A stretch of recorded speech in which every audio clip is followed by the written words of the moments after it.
The Battlefield 6 beta has brought with it a lot of great things for the Battlefield franchise. It has been a great chance for both loyal Battlefield fans, new players who haven't played Battlefield, and most importantly, returning fans who may have skipped the last several iterations of the Battlefield franchise. With the combination of all these different groups together for the first time since Battlefield 4, which I consider to be the last truly good game of the franchise, there have been a number of significantly moronic sentiments that have been recirculated around the community, particularly on Twitter and specifically involving Movement, that I felt the need to make this video to address a lot of the community sentiment surrounding it. I have 3 main points that I would like to address. That Movement is an important part of all FPS games, including Battlefield, why depth of movement is a good thing in games, and addressing the COD player argument and why skill expression is a good thing. First off, the people who say that Battlefield is not a movement game are correct. Battlefield, first and foremost, is not a game where movement is a core feature of the gameplay, the same way that it is for games like Apex Legends and Titanfall. However, it does not mean that movement tech didn't exist in games like Battlefield 4 and other Battlefield titles. In fact, in basically every first-person shooter that has ever been made, movement has been the core mechanic that dictates how the game feels and plays. What if I told you that the FPS game where movement is the most important is actually a slow-paced tac shooter? The Counter-Strike series of games might be the best example of how movement is done in an FPS game. Movement is perhaps the number one metric to determine a player's skill visually in a short period of time. Even if your raw mechanical aim is lacking, you can carry yourself very far into the game and up the elo ladder with just a good understanding of how you should move around the map and peek certain angles. You can even go back all the way to Quake, which came up with the formula for first-person shooter games. In all of these games, how you move is how you interact with everything else on the map, including all the other players. It's perhaps the most important mechanic in any game. Why is this important for Battlefield, though? Battlefield is absolutely not a tactical shooter game comparable to the likes of Counter-Strike, Valorant, and Rainbow Six Siege, so it should not try to imitate the movement style of those games. Past Battlefield games have always had forms of movement tech that are more comparable to games like Call of Duty and Quake. I want to first take Battlefield 4 as an example, because I played Battlefield 4, and I think that Battlefield 3 and 4 were the first games to really reach a mainstream audience in this franchise. In Battlefield 4, people found that the superior way to peek a corner was to jump peek it rather than walk peek it. This is due mainly to geometry, because if you try to slow peek a corner that an enemy player is holding, you will be at a disadvantage because the enemy will see you long before you can see them. In games with less movement options like Rainbow Six Siege, this can lead to a very passive gameplay where the defender is almost always favored over the attacker. Siege is balanced around this, and it is why the guns the attackers have are better than the guns the defenders have access to. But in a game like Battlefield, if the player does not have sufficient movement options to aggressively fight, the game becomes a lot more boring very quickly. Through this, though, it is important to recognize that sometimes unintended movement techniques arise through the progression of a game's lifecycle.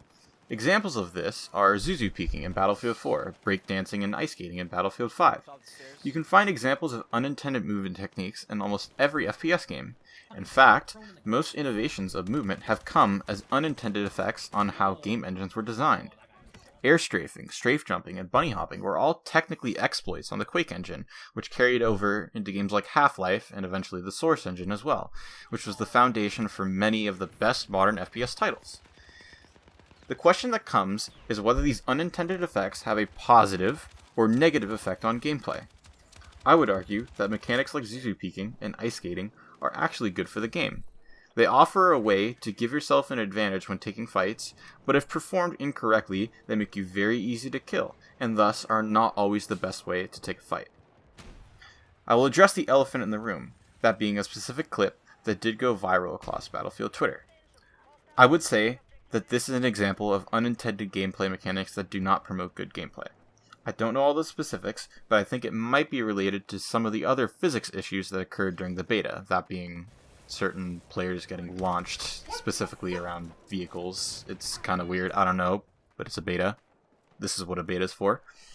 I think that most people when looking at that clip can agree that the movement definitely needs to be tuned, and most people were probably expecting it. It's a 2-week beta after all, and gameplay changes should 100% be expected. The gameplay designer has many tools and dials to alter to change how different movement mechanics interact. But listening to all the crying about how DICE is appealing to COD players showcases that most people don't understand what makes games fun. I think a lot of people, when they see good movement, don't even understand what's going on, as shown by the response to this clip. The comment that I saw the most was that screen shaking isn't movement, when what's going on is a whole lot more deep than just that.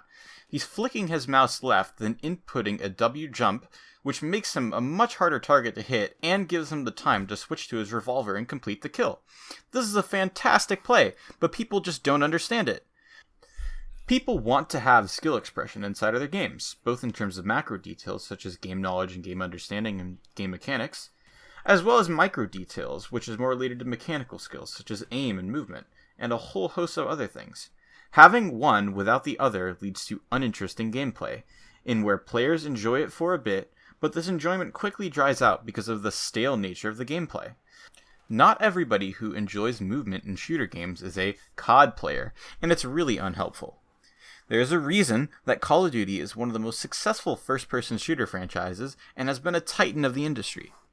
The games that people remember the most weren't the most complex games ever created, but they had enough variance in their gameplay that people would want to come home every day after school and frag people for a couple of hours, and did so for years across each new game that was launched. It's fun to make fun of COD kids, but the next time you use it as a way to discredit somebody who plays the game differently from you, just remember that it makes you look dumb. There is room in the game for people who like to play the slow game, as well as people who want to push movement to the limit to see what is possible. I hope if you take anything away from this video, that you understand that Battlefield is still recovering from the disasters that were Battlefield 5 in 2042. If we want this community to survive, we need to be accepting of people who play other games, and show them that Battlefield is a uniquely fun experience that isn't really replicable in any other game. I hope that I have as much fun during the Battlefield 6 launch that I did during this 2-week beta, and I hope to see you guys out there.